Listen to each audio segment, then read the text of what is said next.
Bonjour et Boker Tov, nous allons étudier aujourd'hui le Chamishi, la cinquième montée de Parashat Yitro, dans le cadre du Bet HaMidrash Hillel, Bet HaMidrash fondé à la mémoire du Rav Hillel Pevzner Zichrono Livracha.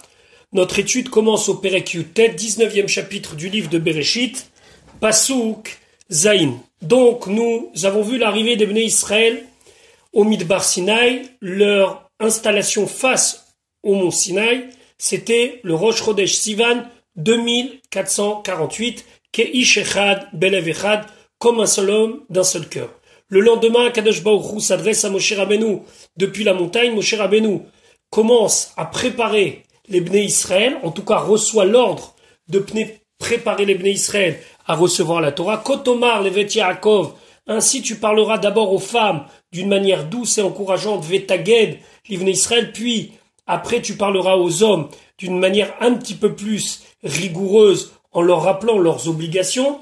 Et là, Kadosh Baruch Hu annonce Ve'atem tiuli mamlechet kohanim vegoy kadosh. Vous serez pour moi un peuple de princes, une nation sainte. C'est le Yom HaMeyuchas. Nous sommes le 2 Sivan 2448. Aujourd'hui, nous allons étudier ce qui va se passer les jours suivants. Pasuk Zayin. Vayavo Moshe, Moshe est venu le jour même, le 2 Sivan 2448, dans le camp des Bnei Israël, Vaïkra, il a appelé les Ikneaham, aux sages du peuple. Ce sont ceux qui avaient l'habitude de juger et de conseiller les Bnei Israël. Et eux, ils avaient un petit peu le droit de s'exprimer avant le peuple en tant que responsable. Yassem Niflen, donc il a proposé devant eux, il a mis devant eux, et kol adevarim ele, toutes ces paroles-là, mais attention, le Ramban de nous dire que c'était aussi sur la place publique. C'est-à-dire que les Iknei Israël, les sages d'Israël étaient convoqués entre guillemets par Moshe Rabbeinu, mais tout le peuple était présent à ce moment-là. Alors il aura présenté et kol adevarim haele, toutes ces paroles-là, Asher Tzivahu Hashem, que Hashem lui a ordonné, c'est-à-dire comment s'adresser aux femmes d'abord, puis aux hommes, etc., etc. Pasuk Chet.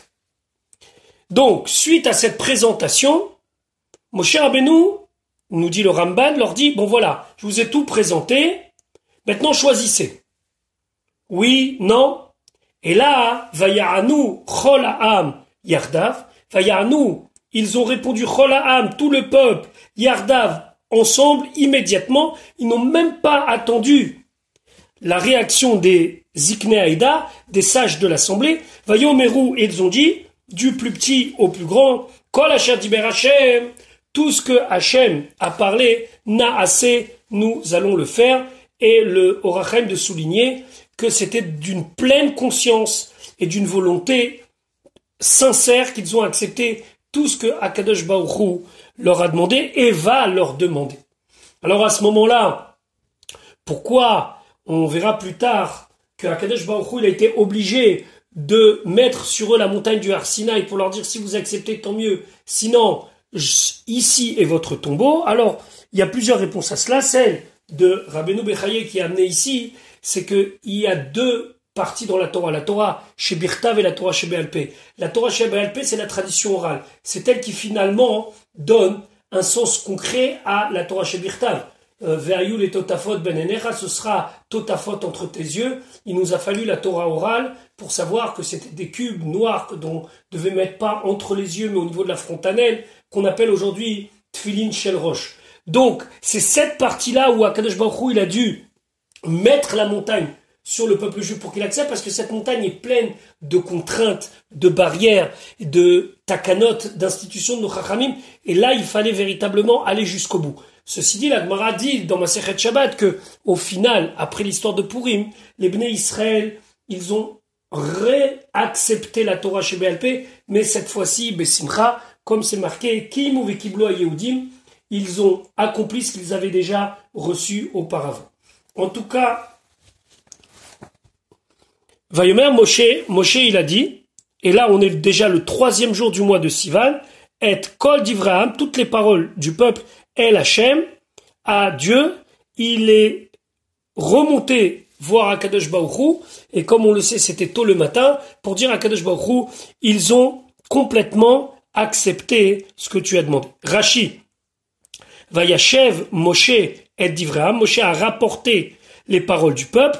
Beyom Amachorat, le lendemain, chez Shlishi, c'est le 3e jour du mois de Sivan, 2448. Chez Aribé Ashkama Allah, puisqu'il est très tôt le matin monté sur le Har Sinaï. Alors se pose une question. Verit, Tsari, Chaya, Moshe, Lachiv. Est-ce que Moshe Rabbeinu, il a besoin de remonter voir Akadosh Baruch Hu pour lui ramener la parole du peuple? Et là-bas, Katouv la mettra, le pasouk ici vient t'apprendre derech eretz mi Moshe, la manière dont il faut se comporter de Moshe. Qu'est-ce qu'il a fait Moshe Rabbeinu? Shelo Amar, il s'est pas dit, oh il puisque veyodea, il sait, mi sheshalachani, celui qui m'a envoyé. En itzarich lachiv, j'ai pas besoin de lui rapporter moi-même les paroles du peuple, pas du tout. Étant donné que ces paroles étaient des bonnes paroles, et même si Akadosh Baruch Hu les connaissait déjà, quand même, il a voulu ramener les paroles, la réponse d'Ibn Israël à Akadosh Baruch Hu, puisque c'était à cela qu'il s'était engagé. Pasuk Tet. Vayomer Hashem el Moshe, Hashem a dit à Moshe, Ine, voici, Anochi Ba'elecha, je vais venir à toi, je vais me dévoiler à toi, seulement à toi, Be'av et Anan, dans l'épaisseur de la nuée, Ba'avour afin, Yishma Aham, que le peuple entende, Bedaberi Imach, lorsque je vais parler avec toi, Vegam Becha, et aussi en toi, Ya'aminu Leolam, ils vont avoir la foi, ils vont croire à jamais. Alors ici, pour l'instant on va s'arrêter, c'est une proposition qu'Akadosh Baruch Hu fait à Moshe Rabbeinu. Voilà comment va se dérouler le moment du don de la Torah. Toi seul, tu vas venir dans l'épaisseur de la nuée, et je vais parler à toi, uniquement à toi, et le peuple entendra ce que je vais te dire, comme ça, toi et moi, ils vont croire en notre parole, et plus personne pourra te remettre en cause. Fin du pasouk, Vayaged, Moshe, il a dit, donc là maintenant on est le lendemain, on est le 4 Sivan 2448, et divrei Ha'am el Hashem, les paroles du peuple à Hashem, et on ne sait pas exactement de quoi on parle ici. Alors déjà, voyons Rachid. Rachid expliquait Be'av et Anan. Be'av et Anan, ça veut dire dans l'épaisseur de la nuit. Be'ma'ave et Anan, dans la partie la plus épaisse de la nuit, Vezeu Arafel. C'est ce qu'on traduit Arafel, Arafel qui signifie peut-être brouillard ou quelque chose pareil. En tout cas, c'est que Moshe Rabbeinu et Akadosh Baruch Hu seraient complètement couverts par cette nuée et les Bnei Israël n'entendraient que la voix d'Akadosh Baruch Hu éventuellement, même si c'est pas précisé ici, de Moshe Rabbeinu. Vegam Becha est aussi en toi. Et quand on dit Vegam, il faut toujours savoir que la Torah, elle vient nous inclure quelque chose. C'est quoi Vegam aussi? Gam Benevim Abaim Acharecha. Même les prophètes qui vont venir après toi. Vayaged, Moshe, le pasuk finit nous dire que Moshe, il a dit à Akadosh Baruch Hu les paroles du peuple. On ne dit pas quelles paroles. Déjà, Rashi nous situe dans le temps. Beyom Hamachorat, le lendemain. Sheu Revi la Chodesh. Donc là, on est le 4 Sivan 2448. El divrei Ha'am, les paroles du peuple, mais on ne sait pas qu'est-ce que le peuple a dit. En tout cas, dans le texte même. Alors Rachid m'expliquait, Tchouva, une réponse al davarze, à cette parole, à cette proposition, Shamati même, j'ai entendu de eux. C'était quoi la proposition d'Hachem? Matan Torah, c'est toi et moi, et eux, ils sont là, ils entendent uniquement. Eux, les Bnei Israël, ont dit à Moshe Rabbeinu, et maintenant Moshe Rabbeinu dit à Kadosh Baruch Hu, Sheretzonam, que leur volonté, lishmoa mimcha, d'entendre directement de toi et pas de moi.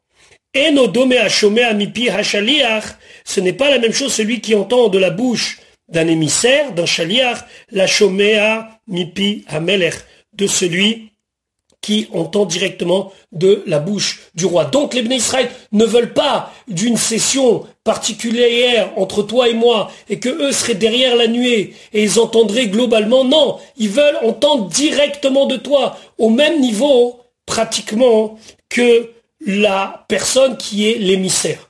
Pourquoi? Parce que Retzonenu, lirot et malkenu. Notre volonté, c'est de voir notre roi. Donc, la Hava Amina, ce qu'on aurait pu penser que ça soit une un don de la Torah, pardon, qui soit un petit peu intime entre Moshe et Akadosh Baruch Hu. Non, les Bnei Israël, ils ont dit, on veut nous aussi y assister. Maintenant, Pasuk Yud. Vayomer Hashem el Moshe, Hashem dit à Moshe, ok, j'accepte. Mais à ce moment-là, hein, si ça va être entre eux et moi, il faut que eux se préparent à ce dévoilement de Dieu. Lech el ha'am, donc, va vers le peuple, redescend de la montagne, vekidashtam. Vekidashtam, ça veut dire que tu vas les sanctifier. Mais aussi, on peut dire que tu vas les préparer, hayom, aujourd'hui, donc, le 4 Sivan 2448, ou machar, et demain, le 5 Sivan 2448. Comment les préparer? Comment les sanctifier? Le Ramban expliquait, sanctification, c'est déjà se préserver de toute touma, de toute impureté. C'est déjà en soi une sanctification. Vechibesu simlotam, et qu'ils lavent leurs vêtements. Rashi, dans la Gemara, dit que c'est des vêtements qui doivent être propres, blancs, pour accueillir Pnei Ashrina. Et ça, c'est obligatoire pour que les Bnei Israël puissent, comme ils l'ont demandé, être face à Akadosh Baruch Hu pour recevoir cette Torah. Rashi, Yud, Vayomer Hashem el Moshe, Hashem dit à Moshe, Imken, si c'est ainsi, chez Maskikim, les Daber Imam, qu'ils me forcent, entre guillemets, à leur parler, Lech Elam, alors va vers le peuple, Vekidashtam, et tu vas les sanctifier. Alors qu'est-ce que ça veut dire, les sanctifier?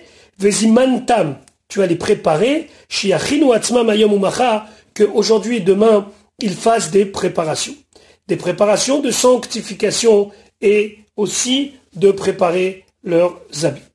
Pasuk Yud Aleph, Vehayu Nechonim, qu'ils soient prêts, c'est-à-dire séparés de leurs femmes, la Yom HaShelishi, pour le 3e jour, c'est-à-dire le 6 Sivan, 2448, qui, Bayom HaShelishi, car le 3e jour, donc le 6 Sivan, Yered Hashem, Hashem va descendre, il va se dévoiler, les Enechol Ha'am, aux yeux de tout le peuple, Al-Har Sinaï, sur la montagne de Sinaï. Donc, si on compte bien, il y a les 3 jours de préparation, qui sont le 4, le 5, et le 6e jour du mois de Sivan ne sera pas dans les 3 jours de préparation, mais ce sera le jour du dévoilement d'Akadosh Baruch. Rashi Yudalef Vehayu Nechonim, et qu'ils soient prêts. Comment? Mouvdalim Meisha, ils doivent se séparer pour l'instant de leurs femmes en préparation à Matan Torah, c'est ce qu'on verra plus tard. La Yom HaShelishi, le 3e jour, Sheu Shisha Bachodesh, c'est le 6e jour du mois de Sivan. Uva Chamishi, et le 5e jour du mois de Sivan. Qu'est-ce que Moshe il a fait? Bana Moshe et Amizbeach. Moshe Rabbeinu, il a construit un autel, A-U-T-E-L, bien sûr, Amizbeach, Tachata'ar, donc au pied de la montagne, Ushtem Esre Matseva, et il a mis là-bas 12 pierres, Matseva, c'est-à-dire c'était des pierres qui étaient comme des monuments levés, comme Kol Ha'inyan Ha'amur beParashat Ve'elei Mishpatim, et tout ça va être expliqué dans Parashat Ve'elei Mishpatim, puisque la cérémonie dans son ensemble est décrite ici dans Parashat Yitro, mais aussi dans la fin de la Parashat Mishpatim. En Mukdam Meuchar BaTorah, et comme on le sait, il n'y a pas toujours d'ordre chronologique dans le récit de la Torah. Donc, on va voir ici une partie de la préparation et une partie de la cérémonie qui est post-Matan Torah, pré-Matan Torah, pardon, alors que ça va être raconté post-Matan Torah. Les Enechol Ha'am, aux yeux de tout le peuple, Melamed, de là on apprend chez Lo Haya Bahem Souma, qu'il n'y avait pas d'aveugle parmi eux, chez Nitrapeu Chulam, qu'ils ont tous été guéris, puisque c'était les Enechol Ha'am, aux yeux de tout le peuple. Pasuk Yudbet, Vigbalta etam, tu vas fixer des limites au peuple, s'avive tout autour du Har Sinaï, les morts, en disant, tu dois leur dire, Ishameru lachem, faites attention pour vous, Alot Bahar, de monter sur la montagne, Ungoa Bekatseu, celui qui va toucher même un tant soit peu, un petit peu de la montagne, Kol anogea bar, tout celui qui va toucher la montagne, mot yumat, il sera tué, il sera chayav, il sera condamné à la peine capitale. Normalement, la barrière devait rentrer en fonction, entre guillemets, uniquement le 3e jour, ça veut dire le jour de Matan Torah, le 6 Sivan. Mais Moshe Rabbeinu l'a placé bien avant pour que déjà les Bnei Israël s'habituent à la présence d'un no man's land, d'un endroit où ils n'ont pas le droit d'aller. Ainsi explique le Orachel. Rashi vehigbalta. Igbalta, ça veut dire mettre une frontière limitée. Keva laem trumim. Il aura fixé une frontière tout autour de la montagne. Les siman, pour un signe, comme un panneau qui serait un panneau indicatif, chez l'oïkrevu minagvul, qui ne s'approche pas, qui ne monte pas plus à partir de la limite, va là et au-delà. Les morts en disant. Les morts, c'est-à-dire que la limite leur dit. C'est comme si Agvul Omer Lahem, c'est comme si la limite leur dit, comme quand on arrive à une frontière et qu'il y a une barrière. Alors c'est comme si cette frontière nous dit, Ishamru me'alot mikan vahala. Faites attention de ne pas avancer plus que cette limite. Ça veut dire que le but de la limite, c'est d'exprimer un message, comme un panneau qui dit stop ou un panneau qui dit attention, passage clouté. Le but du panneau, c'est d'exprimer un message. La frontière ici, le gvoul ici, vient exprimer un message, lequel ne montez pas plus haut. Ve'ata tazira malkar. Et c'est toi qui devras les prévenir et leur dire quelles seront les conséquences de celui qui s'avisera à monter. Unegoa bekatseu, afilu bekatseu. Celui qui touche même une toute petite partie de la montagne, ce n'est pas autorisé. Pasuk Yud Gimel. Lotiga bo yad. Aucune main ne la touchera. Qui s'accole yisakel, car il sera lapidé. O yaro yare, ou bien il sera tué. Et on verra de quelle manière. Im behema, que ce soit un animal. Imish ou un homme. Lo yichye, il ne pourra pas vivre. Bimshor ayovel, lorsque le son du chauffard va retentir, Hema Ya'alou va, ils monteront dans la montagne. Donc il faut comprendre exactement de quoi on parle ici et de quel son du chauffard nous parlons. Déjà nous allons voir Rashi.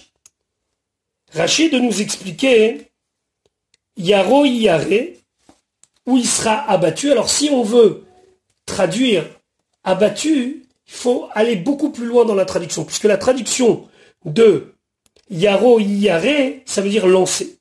Mikan, de là on apprend la niskalim, que ceux qui sont lapidés, chez M Nidachim les Mata, qui sont poussés vers le bas, Mibet Askila, de l'endroit où ils ont été lapidés, Shaya Gavoa Shtekomot, que c'était haut, à hauteur de 2 hommes, 2 hauteurs d'hommes.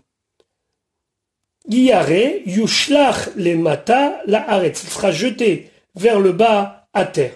Kemo comme Yara Vayam, on a vu la semaine dernière dans Parashat Beshalach, il a été jeté dans la mer. Bimshoch Hayovel, c'est quoi Bimshoch Hayovel? Keshim Shoch Hayovel. Quand le son du chauffard va s'étirer, Kol Aroch, un son long, ou Siman les Silouk Ashrina. C'est le signe que la Shrina, que la présence de Dieu est partie, Ve'apsakat Akol, et dès que le son du chauffard s'arrêtera, Kivan chez Istalek, et puisque moi, je me serai retiré, Em Rachaim La'alot, ils sont autorisés à monter. Alors à Ayovel, ici on traduit le chauffard. Rachel expliquait, ou chauffard shel Aïl, c'est une corne de bélier. Sheken Ba'arviya Korim, car en Arabie on appelle l'Iddechara Yuvla. Le bélier on l'appelle Yuvla. Donc Hayovel, c'est la corne du bélier, puisque Yovel désigne ici le bélier. Ve Shofaro shel Elo shel Yitzrakaya, et c'est la corne de bélier de Yitzhak, du moment de Akedat Yitzhak, ce chauffard est resté de ce bélier qui a remplacé Yitzhak au moment de la Akedah jusqu'à le moment de Matan Torah. Ainsi, nous dit le Pirkei des Rabbi Eliezer. Et la bonne nouvelle, c'est que Bezrat Hashem l'Atid Lavo, lorsque Mashiach va se dévoiler, Ve'haya bayom haou, ce jour-là, Yitaka beshofar gadol, ce shofar gadol, ce sera Bezrat Hashem avec ce même shofar qui était à l'époque de Yitzhak, de Matan Torah, et qui sera Bimera Beyamenu à l'époque de Mashiach. Alors, est-ce qu'ils sont remontés tout de suite sur la montagne ou pas? C'est une grande discussion.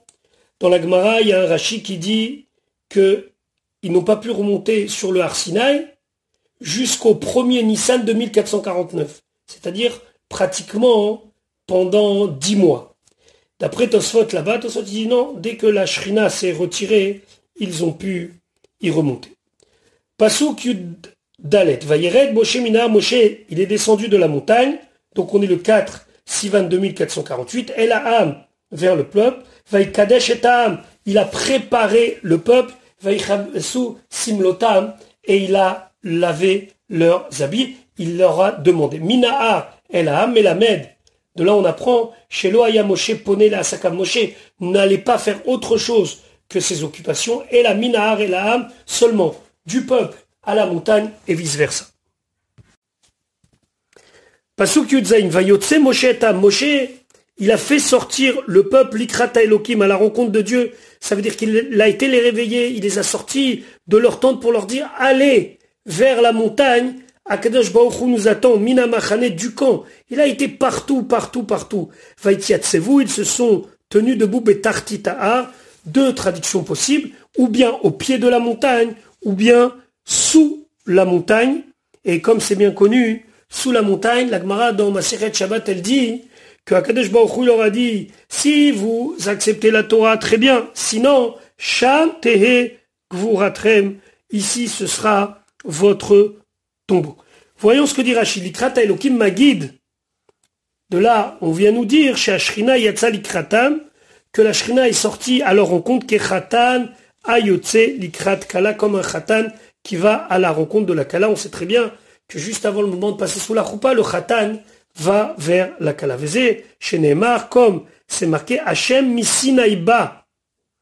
Hachem est venu de Sinaï. Vélo Neymar, les Sinaïba. C'est pas marqué, il est venu à Sinaï. Pour dire que de Sinaï, il a été à la rencontre d'Ibn Israël.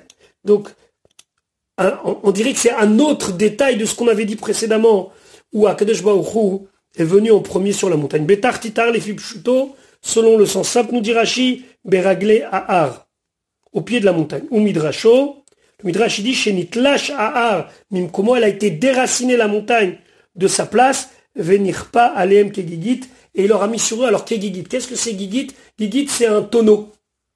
Un tonneau qui est en mode retourné, et donc si les Bnei Israël refusaient la Torah, ben le tonneau les aurait enfermés, il aurait été complètement sur eux, et ils n'auraient pas pu sortir de ce tonneau.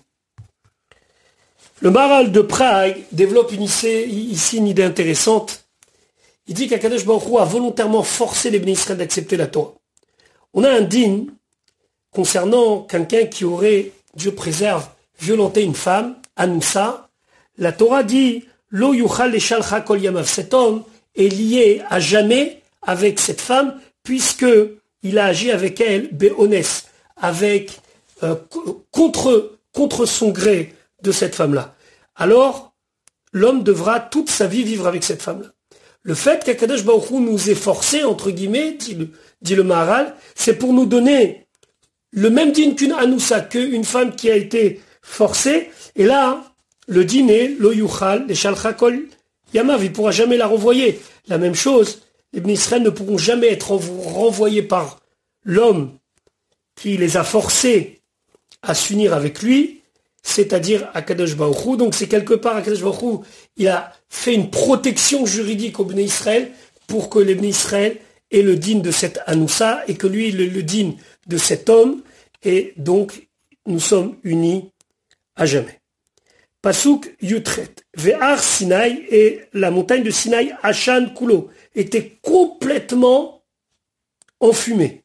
Mipne, car Asher Yarad Alav, qui était descendu sur elle, qui s'était dévoilé sur elle, Hachem Dieu Baesh dans le feu, Vaya'al Ashano, et elle montait sa fumée de la montagne, qui est Aeshen à Kivshan, comme la fumée de la fournaise, Vayecherat Kol Ahar Meod, et toute la montagne tremblait beaucoup. Rashi Yutret, Ashan Kulo, donc était entièrement enfumé. Rachid expliquait, En Ashan Ze Shem Davar. Ici, le mot Hacham n'est pas un nom, un substantif. Share, puisque Share Nakud Hashin Patach, puisque en dessous du Shin, on a un Patach. Et là, la Shon Pa'al, mais ici, ça doit être traduit comme un verbe conjugué au passé. Que mot comme Amar, Shamar, Shama, il a dit, il a gardé, il a entendu. Ou le car, c'est pour cela, Tirgemo, la traduction en araméen, c'est Tanan coulé. Enfumé complètement. Vélo Tirgem, Tenana, il n'a pas traduit Tenana, qui signifierait la fumée elle-même. Vechol, Ashan, Sheba Mikra, et à chaque fois qu'on a le mot Ashan, et que cette fois-ci, sous le Shin, il y a un Kamatz, Nekudim Kamatz, Mipne Shehem Shem Davar, là, c'est un substantif. Ici, on n'a pas sous le Shin un Kamatz, mais on en a un Patar, donc c'est un verbe conjugué. Hakifshan, Shel, Sid. Hakifshan, c'est une fournaise que l'on utilise pour faire de la chaux. Yachol, Kekifshanze, est-ce que c'est possible que c'est comme la fumée du four à chaud, vélo yoter, et pas plus? Talmud Lomar, la Torah va nous dire dans Dvarim, Boer, Baesh, ça brûlait dans le feu, Adlev Hashamaim, jusqu'au cœur du ciel. Ça veut dire que c'était un feu extraordinaire. Alors pourquoi le comparer à une fournaise? Ou Ma Talmud Lomar Kekifshan? Pourquoi alors on compare à la fumée d'une fournaise? C'est énormément limité par rapport à la réalité de ce qui s'est passé. Les saber et taozen, c'est pour tendre l'oreille, pour sensibiliser l'oreille. Ma'she'en yechola lishmoa, ce qu'elle ne peut pas entendre. Noten la briote siman anikar lahem. Alors la Torah donne aux créatures, à l'homme, un signe connu, un signe qui peut lui parler. Donc, nous, on sait ce que c'est de la fumée qui sort d'une fournaise. Mais on ne sait pas qu'est-ce que c'est de la fumée qui monte jusqu'à l'Ev Hashamaim, jusqu'au cœur des cieux. Kayot Sebo, la même chose, il y a un passouk dans Oshéa. Que Dieu y rugit comme un lion. Minatan Koach Ba'ari. Et là où, qui est-ce qui a donné la force au lion? Et là où, c'est Dieu. Donc comment on peut le comparer à sa créature? Vakatouv Moshlo Keharie. Et le passouk Moshlo, il le compare Keharie à un rier, un lion. Et là, Hanou Mechanim, seulement on l'appelle, on lui donne ce qualificatif. Ou Medamimoté, on le compare, Libriotav, à ces créatures. Parce que on ne peut pas définir un Kadosh Baruch Hu. Et pourquoi on le compare? Qu'aider les saber et taozen, afin de sensibiliser l'oreille, afin que l'oreille puisse entendre. Ma sheyechola lishmoa, ce qu'elle est capable d'écouter. Kayot Sebo, il y a aussi un passouk dans Yecheskel. Vekolo kekol maim rabim. La voix de Dieu, elle est comme de nombreux eaux. Vri minatan kol la maim, qui a donné la voix à l'eau. Et là où c'est lui. Veata mechane oto, et toi tu l'appelles, tu le compares, les damuto, les briotaves, à ces créatures. Tout ça, qu'aider les saber et taozen, c'est pour sensibiliser l'oreille. HaKadosh Baruch Hu, il a contracté sa puissance, sa sainteté et surtout sa chokhma dans la Torah pour qu'elle soit accessible à nous. Donc quand on dit qu'il y avait de la fumée comme de la fumée qui sort d'une fournaise, c'est une image pour qu'on puisse imaginer combien la montagne était en fumée. Mais en vérité, c'était beaucoup, beaucoup plus que cela. Pasuk Yut Tet Vayi Kol HaShofar, et le son du shofar était Oler Vechazek Meod. Il allait en augmentant de plus et plus. Moshe Idaber, Moshe parlait donc les commandements au Bnei Israël, Ve'Elokim, et Dieu, Ya'anenu, il l'aidait, Bekol, par le son. Alors, on va voir ce que nous dit Rashi. Oler Vechazek Meod. Minag Ediot, d'habitude, une personne simple, Kolzman Sheumarich, tout le temps qu'il est plus long, l'itkoa pour sonner du chauffard, Kolo Machalish, sa voix s'affaiblit, Vekoe, et devient de plus en plus faible. Avalkan, mais ici, Oler Vechazek Meod, elle allait de plus en plus fort. Velama Kach Mitechila. Et pourquoi c'était comme ça depuis le début? Pourquoi c'était pas une seule voix unique qui était forte du début jusqu'à la fin? Les saber oznehem. C'est pour sensibiliser leurs oreilles, ma sheyecholim lishmoa, afin qu'ils puissent entendre. C'est-à-dire faire les choses avec graduation pour pas qu'ils soient pris de panique. Si c'était un bruit qui était trop fort, ça n'aurait pas été audible pour les Bnei Israël. Donc c'était petit à petit jusqu'à atteindre une puissance extraordinaire. Alors c'est quoi cette idée de Moshe Yedaber, que Moshe il parlait vers Elohim Yanenu Bekol, et Dieu l'aidait ou lui répondait par la voix?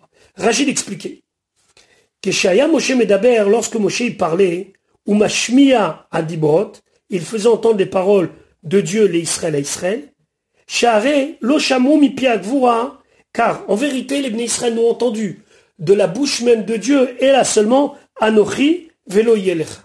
Les deux premiers commandements. Je suis l'Éternel ton Dieu et tu n'auras pas d'autre Dieu.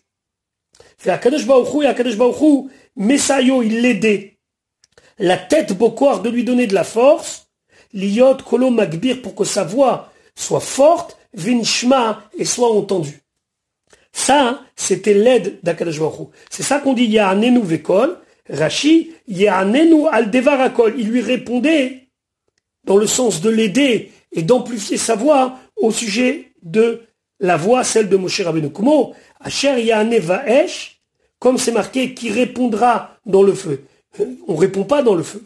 Al devaraesh, à propos du feu, Léorido, pour le faire descendre. Il y a même chose, Ya'anenu, donc il lui répondait, Bekol, au sujet de la voix. C'est-à-dire qu'Akadosh Baruch Hu, finalement, aidait Moshe Rabbeinu et amplifiait la voix de Moshe Rabbeinu. Rabbeinu Bechaye dit que c'était quelque chose d'extraordinaire, puisque même les Bnei Israël qui étaient les plus éloignés dans le camp, puisque je vous rappelle que c'était 600 000 hommes de plus de 20 ans, femmes et enfants, on parle de peut-être 2 millions de personnes, voire plus. Tout le monde entendait le même son, ceux qui étaient près comme ceux qui étaient loin, et ça, le Rabbeinu Bechaye dit Pélé Gadol, c'était quelque chose d'extraordinaire. Voilà pour les jours qui précèdent Matan Torah, et demain, Bezrat Hashem, nous allons étudier les Aseret Adibrot, les 10 commandements qui ont été donnés sur le mont Sinaï, d'après Rabbanan, le 6 Sivan 2448, et d'après l'autre avis, Rabbi Yossé, le 7 Sivan 2448. Je vous souhaite une bonne journée, et Bezrat Hashem à demain.